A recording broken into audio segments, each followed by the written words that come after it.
नमिता रानी शाह मुंगै खरकसा बुखुगनो कैंसर बेमार bai कबल सा खनै खाचंगै 6 अक्टोबर नाइटेंगेल नार्सिं होम शाक नायखना बागै एडमिट खालायजाखा 7 अक्टोबर नमिता रानी शाहनि ऑपरेशन खालायजाखा आबनि यागलो 9 अक्टोबर बन छुट्टी रहरजाखा आबनि यागलो शाक हामया नमिता रानी शाहनो कलकाता तलांगजाखा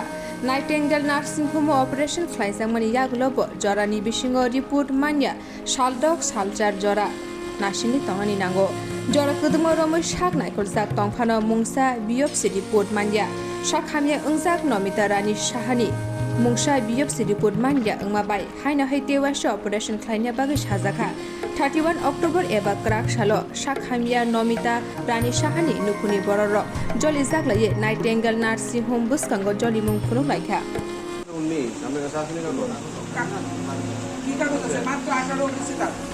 এক বছর হচ্ছে বিয়ে মাধ্যমিক 15 বছরে দেয়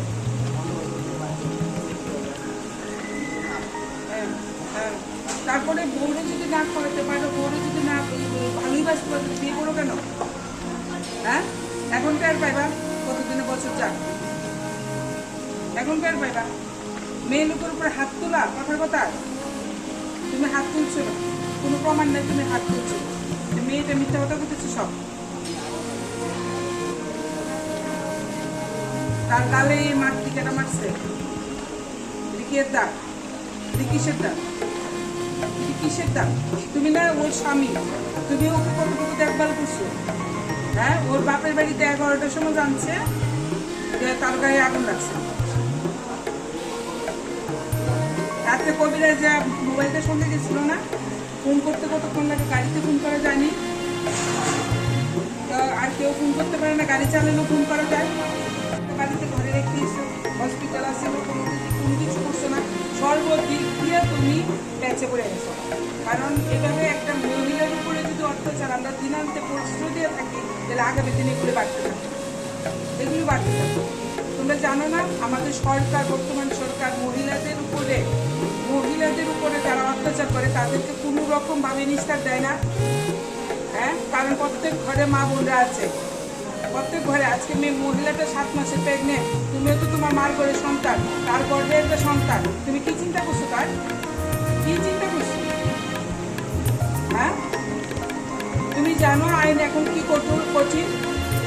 আইন কঠিন কিনা মহিলাদের উপরে কিছু করা মহিলাদেরকে মারা মহিলাদেরকে অত্যাচার করা বিবাহ করে মহিলাদের উপরে হাত তোলা এই সমস্ত বিষয়ে আমাদের সরকার সাংঘাতিক সচেতন আর প্রশাসন সাংঘাতিক সচেতন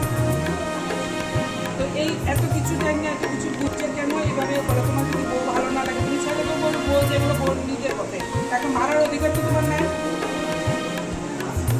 তুমি কন্টিনিউয়াসলি মারছো ঠিক আছে সবকিছু উঠচাইব সবকিছু প্রমাণে উঠচাইব তো সবকিছু আশেপাশে দুনিয়া সবকিছু প্রমাণে উঠচাইব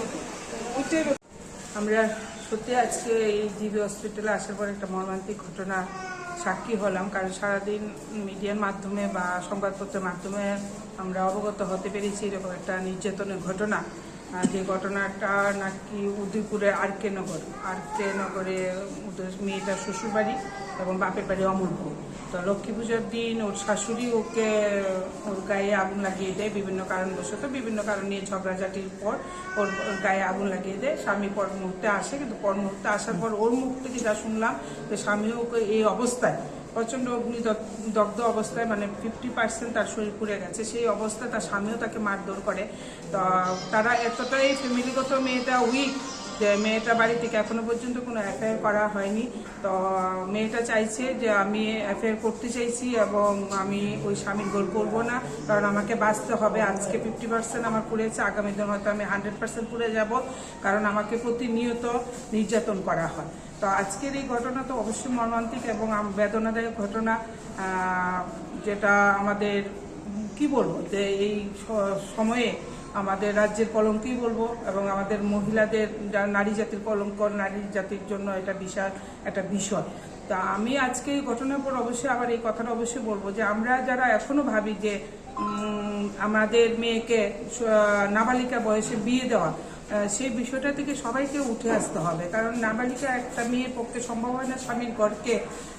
সংসারটাকে সুন্দরভাবে গুছিয়ে উঠানো বা স্বামী সংসারের সম্পূর্ণভাবে সে তার পরিশ্রম দিয়ে তার বুদ্ধিমত্তা দিয়ে সে পরিচালনা করতে পারে না। তাই নাবালিকা অবস্থায় তার বিবাহ হয়। তো সেই জায়গা থেকে নাবালিকা বিবাহ বন্ধের জন্য আমাদের সবাইকে এগিয়ে আসতে হবে এবং আমি অবশ্যই প্রশাসনের কাছে দাবি রাখবো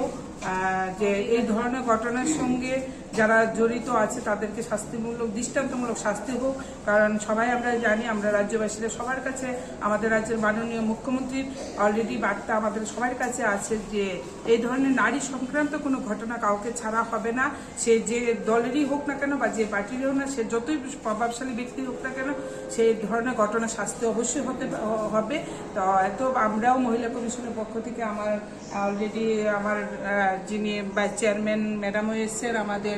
ডালিয়া ম্যাডাম এসছেন মেম্বার, এবং আমরা আজকে পুরো ইনভেস্টিগেশন করলাম এবং আমরা প্রতিশ্রুতিবদ্ধ আগামী দিনে মেয়েটির পাশে থেকে তাকে কিভাবে সুবিচার দেওয়া যায়, তার যে মানে যে বিচার সে প্রার্থী সেটা পরিচালনা করার জন্য আমরা সহযোগিতা করব এবং তাকে সুবিচার দেওয়ার জন্য আমরা কাজ করব।